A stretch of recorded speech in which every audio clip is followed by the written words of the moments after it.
S ಗುರುಜಿ, ಆ, ಗುರು ಪೂರ್ಣಿಮೆ. ಗುರು ಅಂತ ಅಂದರೆ ಚಿಕ್ಕ ಮಗುಗೆ ತಾಯಿಯೇ ಮೊದಲ ಗುರು ಅಂತ ಹೇಳ್ತಾರೆ. ಅಲ್ಲಿಂದ ನಮಗೆ ಸ್ಟಾರ್ಟ್ ಆಗುತ್ತೆ ಗುರು. ಗುರು ಯಾರ್ಯಾರು ಮಾರ್ಗದರ್ಶನವನ್ನು ಹಾಕೊಡ್ತಾರೆ, ಯಾರು ಈ ABCD ಇನ್ಯಾವ್ದ್ಯಾವುದು ಕಲಿಸ್ತಾರೋ ಅದೆಲ್ಲವೂ ಗುರು.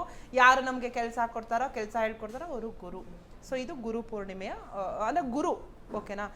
ಅವಾಗೆಲ್ಲ ದ್ರೋಣಾಚಾರ್ಯರು ವಿದ್ಯೆ ಕಲಿಸ್ಕೊಟ್ಟಿದ್ದಕ್ಕೆ ಏಕಲವ್ಯ ಬೆರಳನ್ನೇ ಕಟ್ ಮಾಡಿ ಕೊಟ್ರು. ಇವತ್ತು ನಾವು ಗುರು ಅಂತ ಅಂದರೆ ಮೊಬೈಲ್ನ ನಾವು ಯೂಸ್ ಮಾಡ್ತೀವಿ. ಇವತ್ತು ಗುರು ಪೂರ್ಣಿಮೆ ಹೆಸರಿಗೆ ಮಾತ್ರನಾ, ಸ್ಟೇಟಸ್ಸಿಗೆ ಮಾತ್ರನಾ ಇವತ್ತು ಗುರುಜಿ?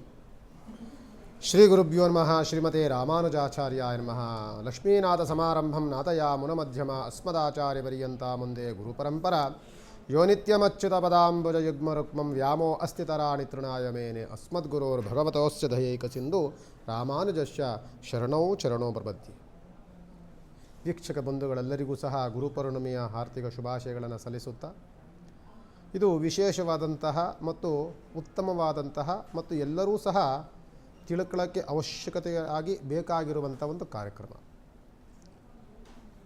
ಗುರು ಅಂದ ತಕ್ಷಣವೇ ನಮಗೆ ಬರುವಂಥದ್ದು, ನೀವು ಹೇಳಿದ ಹಾಗೆ ತಂದೆ ಗುರುವಾಗ್ತಾರೆ, ತಾಯಿ ಗುರುವಾಗ್ತಾರೆ.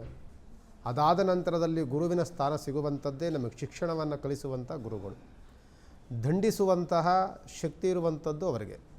ತಂದೆ ತಾಯಿಗಳಿಗೆ ನಮ್ಮನ್ನು ದಂಡಿಸ್ಬೋದು, ಮತ್ತು ನಮಗೆ ವಿದ್ಯೆಯನ್ನು ಕಲಿಸುವಂಥ ಗುರುಗಳಿಗೂ ಸಹ ಅವರು ಸಹ ನಮಗೆ ದಂಡಿಸುವಂತಹ ಅಧಿಕಾರ ಅವರಿಗಿರುತ್ತೆ.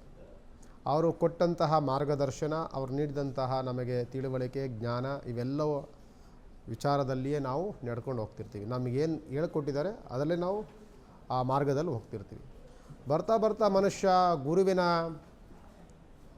ಸಂಗಡವನ್ನು ಬಿಟ್ಟ ನಂತರದಲ್ಲಿ ತಂದೆ ತಾಯಿಗಳ ವಿಚಾರಗಳನ್ನು, ಅವರ ಅಭಿಪ್ರಾಯಗಳನ್ನು ತಿಳ್ಕೊಳ್ಳೋದಲ್ಲೇ ಇರುವಂಥ ಸಂದರ್ಭಗಳಿರ್ತಿದೆಯಲ್ಲ, ಆ ಸಂದರ್ಭಗಳಲ್ಲಿ ಆ ಆದಿಗಳನ್ನು ಮರಿತಾ ಮನುಷ್ಯ ಹೋಗ್ತಾ ಇದ್ದಾನೆ. ಈಗ ಗುರು ನಮಗೇನು ಹೇಳ್ಕೊಟ್ರು, ನಮ್ಮ ರೀತಿಯಾಗೆ, ನಮ್ಮ ನೀತಿಯಾಗೆ, ನಮ್ಮ ಸಂಸ್ಕಾರಗಳಾಗೆ ಇದನ್ನೆಲ್ಲವೂ ಹೇಳ್ಕೊಟ್ಟಂತಹ ಆ ವಿಚಾರಗಳನ್ನು ಮನುಷ್ಯ ಬೆಳೀತಾ ಬೆಳೀತಾ ಬೆಳೀತಾ ಅದನ್ನು ಮರಿತಾ ಇದ್ದಾನಷ್ಟೆ.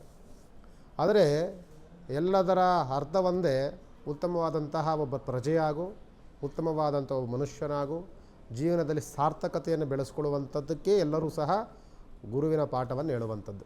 ತಂದೆ ತಾಯಿಗಳಿಂದ ಹಿಡಿದು ವಿದ್ಯೆ ಕಲಿಸುವಂಥ ಗುರುಗಳಿಂದಲೂ ಸಹ ಇರುವಂಥದ್ದು ಎಲ್ಲ. ಪ್ರತಿಯೊಬ್ಬರೂ ಸಹ ಸಂಸ್ಕಾರಕನಾಗು, ಜೊತೆಯಲ್ಲಿ ಉತ್ತಮವಾದಂತಹ ಬಾಂಧವ್ಯತೆಯನ್ನು, ಉತ್ತಮವಾದಂಥ ಜ್ಞಾನವನ್ನು ತಿಳ್ಕೊಳ್ಳುವಂತ ಹೇಳುವಂಥದ್ದು. ಈಗೆಲ್ಲವೂ ಭಾಳ ಬದಲಾವಣೆಗಳಾಗಿರುವಂಥ ಕಾಲಗಳು ಬಂದಿದೆ. ಗುರುವು ದಂಡಿಸಿದರೆ ಅಲ್ಲೇ ಅವ್ರಿಗೊಂದು ಶಿಷ್ಯ ಗುರುಗಳಿಗೆ ಶಿಕ್ಷೆಯನ್ನು ಕೊಡುವಂಥ ಕಾಲ ಬಂದಿದೆ.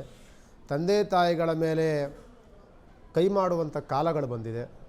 ಇವೆಲ್ಲವೂ ಸಹ ಕೆಲವು ಕಡೆ ನಡೀತಾ ಇದೆ. ಕೆಲವು ಕಡೆ ತಂದೆ ತಾಯಿಗಳನ್ನು ಪೂಜ್ಯ ರೂಪದಲ್ಲಿ ನೋಡ್ತಿರುವುದನ್ನು ನಾವು ನೋಡ್ತಾ ಇದ್ದೇವೆ. ಕೆಲವು ಆರ್ತಿ ರೀತಿಯಲ್ಲಿದ್ದರೂ ಸಹ ಕೆಲವು ಈ ರೀತಿಯಲ್ಲೂ ಸಹ ಇದೆ. ಅದನ್ನೇ ಹೇಳೋದು, ನಮ್ಮ ಸಂಸ್ಕಾರ, ನಾವು ಸಂಸ್ಕಾರಕರಾದಾಗ, ನಮಗೆ ಸಂಸ್ಕಾರ ಇದ್ದಾಗ ನಮ್ಮ ಮಕ್ಕಳಿಗೆ ಆ ಸಂಸ್ಕಾರವನ್ನು ನಾವು ಬೆಳೆಸ್ಕೊಡ್ತೀವಿ. ನನಗೆ ಸಂಸ್ಕಾರ ಇಲ್ಲ ಅಂದಮೇಲೆ ನಮ್ಮ ಮಕ್ಕಳಿಗೆ ಏನು ಬೆಳೆಸ್ಕೊಡ್ತೀವಿ? ಅದಕ್ಕೆ ಹೇಳುವಂಥದ್ದು, ಗಿಡವಾಗಿ ಬಗ್ಗದ್ದು ಮರವಾಗಿ ಬಗ್ಗೀತೆ. ಗಿಡದಲ್ಲಿ ಏನು ಬೇಕು ಹೆಂಗೆ ಬೇಕಾದ್ರೂ ಅದನ್ನು ಬಗ್ಸಿ ಹೆಂಗೆ ಬೇಕಾದ್ರೂ ನಾವು ನೆಟ್ಟಿಗೆ ಮಾಡಿ ಅದೊಂದು ಉತ್ತಮವಾದಂಥ ಒಂದು ವೃಕ್ಷವಾಗಿ ಬೆಳೆಸ್ಬೋದು. ಆ ಬಾಲ್ಯದಲ್ಲಿ ಮಕ್ಕಳನ್ನು ಹಾಗೆ ಬೆಳೆಸಬೇಕು.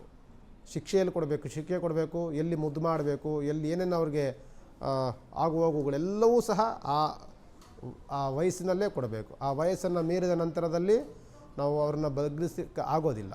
ಅದರಿಂದ ಗುರು ಅಂದ ತಕ್ಷಣವೇ ಒಂದು ಮಾರ್ಗದರ್ಶನ ಮತ್ತು ದಂಡನೆಗೂ ಅವರಿಗೆ ಅಧಿಕಾರ ಇರುತ್ತೆ. ಗುರುಪೌರ್ಣಮಿ ಎನ್ನುವಂಥದ್ದು ಈ ದಿನ ನೋಡಿ, ನೀವು ಎಷ್ಟೆಷ್ಟೋ ಕೆಲಸಗಳನ್ನು ಮಾಡ್ಕೊಂಬಂದಿರ್ತೀರಿ, ಎಲ್ಲೆಲ್ಲೋ ಹೊರಗಡೆ ಹೋಗಿರ್ತೀರಿ. ಈ ದಿವಸ ಒಂದು ದಿನ ಒಂದು ಅರ್ಧ ಗಂಟೆಗಳ ಕಾಲದ ಒಂದು ಅವಧಿಯನ್ನು ಗುರುಗಳಿಗಾಗಿ ಮೀಸಲಾಗಿದೆ. ನಿಮಗೆ ಯಾರಾದರೂ ಇರ್ಬೋದು, ನಿಮ್ಮ ಮನೆಗೆ ಬರುವಂತಹ ಒಂದು ಪೌರೋಹಿತ್ಯ ಮಾಡುವಂಥ ಗುರುಗಳಾಗಿರ್ಬೋದು, ಅಥವಾ ನಿಮ್ಮ ಪರಿಸರದ ನಿಮ್ಮ ಸಂಗಡದ ಮಠಾಧಿಪತಿಗಳಾಗಿರ್ಬೋದು, ಅಥವಾ ಅದು ಸಿಕ್ಕಲಿಲ್ಲ ಅಂತ ಅಂದರೆ ಯಾವುದೋ ದೇವಸ್ಥಾನದಲ್ಲಿರುವಂತಹ ರಾಘವೇಂದ್ರ ಸ್ವಾಮಿ, ದತ್ತಾತ್ರೇಯ, ಅಥವಾ ಶಿರ್ಡಿ ಸಾಯಿಬಾಬಾ, ಅಥವಾ ಯಾರು ಸಿಕ್ಕಲಿದ್ದರೆ ಮಹಾಗಣಪತಿ, ಇಂತಹ ದೇವಾಲಯಗಳಿಗೋಗಿ ಈ ದಿನದ ನಮ್ಮ ಒಂದು ಅಭಿನಂದನೆಯನ್ನು, ನಮ್ಮ ಒಂದು ದೀರ್ಘ ದಂಡವನ್ನು ಅವರಿಗೆ ಸಮರ್ಪಣೆ ಮಾಡುವಂಥದ್ದು ಅತ್ಯಂತ ಫಲಪ್ರದ. ಈ ದಿನ ಎಷ್ಟು ಪುಣ್ಯ ಸಿಗುತ್ತೆ ಅಂತ ಅಂದರೆ, ವೇದವ್ಯಾಸರು ಜನನವನ್ನು ತಾಳಿದಂಥ ಅತ್ಯಂತ ಪಾವಿತ್ರತೆಯ ದಿನ ಇದು. ಇದಕ್ಕೆ ಗುರು ಪೌರ್ಣಮಿ ಅಂತ, ವ್ಯಾಸ ಹುಣ್ಣಿಮೆ ಅಂತ ನಾವು ಹೇಳ್ತೀವಿ. ಆಷಾಢದಲ್ಲಿ ಬರುವಂತಹ ಅತ್ಯಂತ ಪಾವಿತ್ರತೆಯ ದಿನ ಇದು. ಈ ದಿನದಿಂದ ನೀವು ಹೇಳಿದ ಹಾಗೆ ಚಾತುರ್ಮಾಸದ ಉಪವಾಸ ಕಾಲಗಳು, ಚಾತುರ್ಮಾಸದ ಆರಾಧನೆಯ ಕಾಲಗಳು, ಮಹಾವಿಷ್ಣುವಿನ ಉಪಾಸನೆಗಳು ಇವೆಲ್ಲವೂ ಸಹ 4 ತಿಂಗಳ ಕಾಲವೂ ನಡ್ಕೊಂಡು ಹೋಗುವಂತಹ ಒಂದು ನಾಂದಿ ಆಡುವಂತಹ ಈ ದಿನ ವಿಶೇಷವಾದಂಥ ಪಾವಿತ್ರತೆಯ ದಿನ. ನಾವೆಲ್ಲರೂ ಸಹ ಗುರುವಿನ ಪ್ರಾರ್ಥನೆ ಮಾಡಿಕೊಳ್ಬೇಕು. ಇವತ್ತಿನ ಗುರುವಿನ ಶ್ಲೋಕ ಹೇಳುವಂಥದ್ದು, ಬೇರೆ ದಿನ ನೀವೇನು ಶ್ಲೋಕ ಹೇಳ್ತೀರಿ ಅದಕ್ಕೆ 1000 ಪಟ್ಟು ಇವತ್ತು ಫಲ ಸಿಗುತ್ತೆ.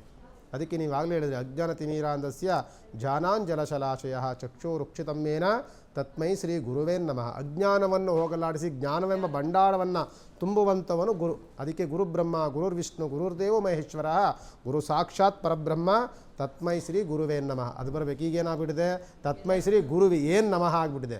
ಗುರು ಏನು ಮಹಾ ಆಗ್ಬಿಟ್ಟಿದೆ. ಈಗ ಗುರುವೇ ನಮಃ ಹೋಗ್ಬಿಟ್ಟು ಗುರು ಏನು ಮಹಾ ಆಗ್ಬಿಟ್ಟಿದೆ. ಅದರಿಂದ ಎಲ್ಲರೂ ಸಹ ಗುರುವಿಗೆ ಗುಲಾಮನಾಗುವ ತನಕ ದೊರಕತಣ್ಣ ಮುಕುತಿ ಅಂತ ನೀವು ಹೇಳಿದ್ರಲ್ಲ, ಅದು ಖಂಡಿತವಾಗಿರುವಂಥದ್ದು. ನಾನಿಂದಲೂ ಸಹ ಪ್ರತಿಯೊಬ್ಬ ವ್ಯಕ್ತಿಯೂ ಸಹ, ಈಗಲ್ಲ ನೀವು ಯಾವುದೇ ಪುರಾಣ ಪುಣ್ಯತೆಗಳು ಹಿಂದೆ ಯಾವುದನ್ನು ತೆಗೆದುಕೊಂಡ್ರೂ ಸಹ ಒಬ್ಬನ ಗುರುವಿಗೆ ಗುಲಾಮನ ಆಗೇ ಆಗಿರ್ತಾರೆ.